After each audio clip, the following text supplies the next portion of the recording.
A human fear of the dark is no surprise, as only the most malicious of creatures tend to reside in the depths of the night, clinging to the last bits of shadow as manufactured light pushes them further and further into their scarcening homes. We grow out of most fears, learning to accept and understand their trivialities, but one can only imagine what gaunt figures once hunted humanity, such that we all have an inherent terror of the dark, ingrained in us from the womb. The red demons that once haunted us seem to have made pilgrimage to their final resting places, but every now and again we find ourselves face to face with a form so ancient that it has no regard or consideration for humanity as anything other than prey to be hunted. Thus we find ourselves following not Susie, the young all-American girl, on a cold winter's night, rather a creature whose name has been lost in the whispers of legend. The darkness is not a thing to be trivialized, rather something to be shown great respect, if with only a slight touch of fear. A lesson Susan, age 10, is about to discover on this late pagan night in 1956. The last festivities of Christmas Eve are coming to an end, late in that time of year just split between the holiday and the Victor New Year. Susie strolls down a quiet street brimming with nostalgia and the trace of light chimerical snow. When did it get so cold outside? At least I have this lovely jumper that Mom got me. Come on, Dad, we'd better head back home. It's getting late. Even a biting wind can't dull that lovely holiday spirit that lives in every American child. Walking through brightly lit corners, Susie at last finds herself to a warm and welcoming home. Any loving American family cherishes a bright hearth after all. And after a cheery dinner and half an hour of television, bedtime has finally rolled around, only a bit too soon, and Susie marches up to her room. Daddy, can you check under my bed for any monsters? Of course, sweetheart. Nope, no monsters over here. What about in the closet? Just to make sure. Nothing in here either. Don't worry, dear. Your old pop scared off all the monsters in the whole neighborhood. Are you sure? Yes, of course. Now why don't you get some sleep? You've been up since 6 o'clock this morning playing out in the snow. Okay. Good night, Dad. Good night, sweetheart.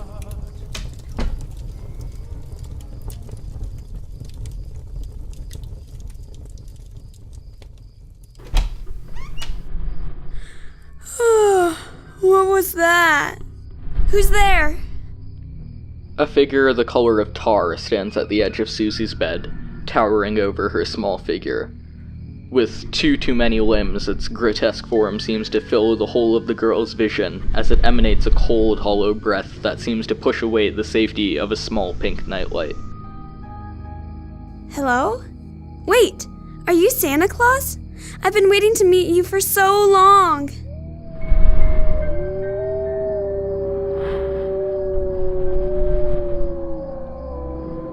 Wow, I can't believe you decided to stop by my room and say hi to me.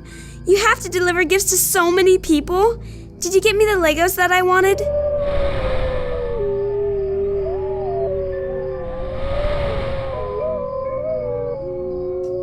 I guess you can't tell me. That'd spoil the surprise. Here, why don't you come downstairs with me? We made some cookies and left out a jar of milk by the tree. You must be really hungry after delivering all those presents.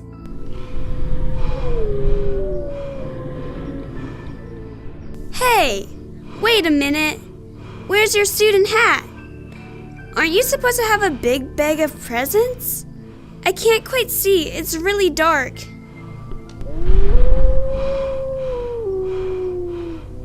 Look, never mind that. Let me get my slippers so I can help you drop off your presents.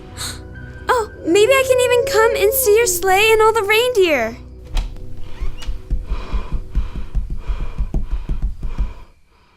Whoa there, Susie. What are you doing still up? It's hours past your bedtime. Daddy, I just met Santa upstairs. We're gonna put everyone's presents under the tree together. Wait, what are you doing with that gift in your hands? You aren't trying to sneak off with it early, are you?